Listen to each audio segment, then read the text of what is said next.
Ti gledaš Studomat TV, tvoj vodič kroz studentski život.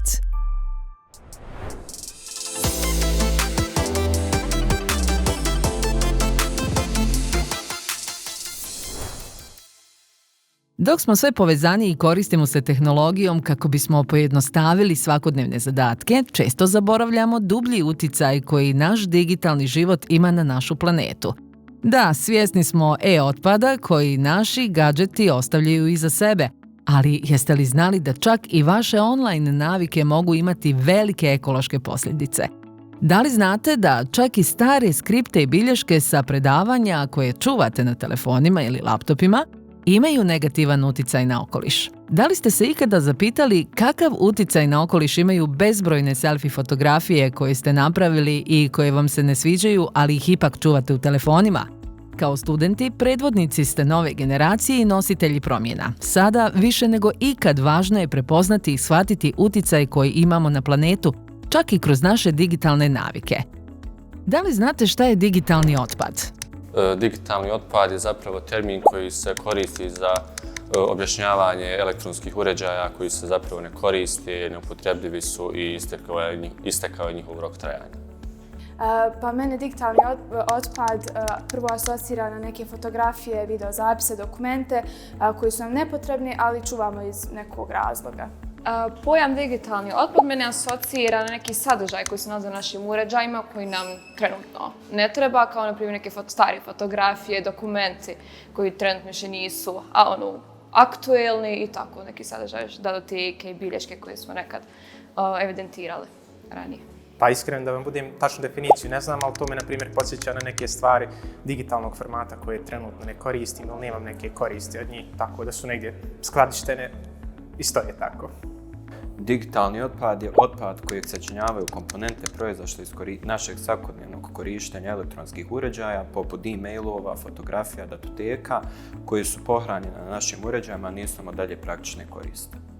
Šta radite sa starim skriptama i bilješkama sa predavanja na vašim telefonima? Pa ono što smatram važnim prepišem u neke sveske rokovnike, a ono što mi je nepotrebno ili mi zauzma memoriju, uglavnom obrišem. Ne koristim bilješke na telefonu, više koristim rokovnike i papir. Pa kada je riječ o bilješkama sa predavanja, tu sam malo staromodna i dalje koristim dnevnike neke kao, sveske i tako rokovnike, tu evidentiram sve što čujem na predavanjima. Skripti od 1. do 3. godine su i dalje na telefonu. Ne znam ni ja zašto, ali to nikad i nisam izbrisao. Valjda da imam ukoliko me neko upita da posudimo slično. Najčešće ne radim ništa, ostanu pohranjene na računaru u mobitu. Da li brišete selfie fotke koje vam se ne sviđaju ili ih ostavljate na telefonu? Pa uglavnom brišem, da ne zauzmem previše prostora, onda da se riješim. Bude lakše donijeti odluku na koju ću, na primjer, koristiti, a ako sam nije loša, na to se sklanja. Prvo je prebacim na neki eksterni hard disk i na laptop, a onda ih obrišem sa telefonom. Pa čuvam ih dok mi ne dođe obavijest da mi je memorija puna i onda ih moram obrisati jer više nema memorije. Obično ne uzimam previše selfie fotografija, te one koje mi se ne sviđaju pretežno obrišem. Ukoliko mi se ne sviđaju, izbrišem ih, ali takih slika je vrlo malo. Kako postupate s aplikacijama koje više ne koristite na vašim telefonima? Tu također obično dobijem notifikaciju od Androida ili slično, da imam neke aplikacije koje ne koristim već neki duži period, pa ih tada obrišem, ali ne 100%, nekad ostavim neke u nadi da ću ih opet koristiti. Obrišem ih. Aplikacije koje ne koristim brišem kako bi imala prostora za nove aplikacije koje ću koristiti. To obavezno brišem. To je stvarno nešto što ne čuvam, ako ne koristim aplikaciju, odmah je obrišem. Izbrišem ih kako bih mogao instalirati novi. U periodu od 2. do 28. oktobra pozivaju se studenti fakulteta iz Banja Luke, Mostara, Sarajeva i Tuzle da se pridruže aktivnosti Čista umjetnost, jer zajedno mogu stvoriti pozitivan uticaj na okoliš.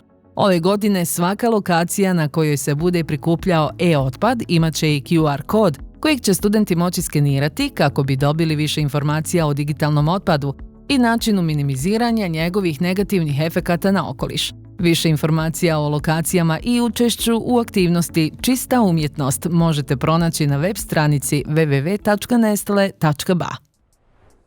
Gledaj studomat.tv, čitaj studomat.ba i prati aktuelne studentske teme i novosti. Ti gledaš Studomat TV, tvoj vodič kroz studentski život.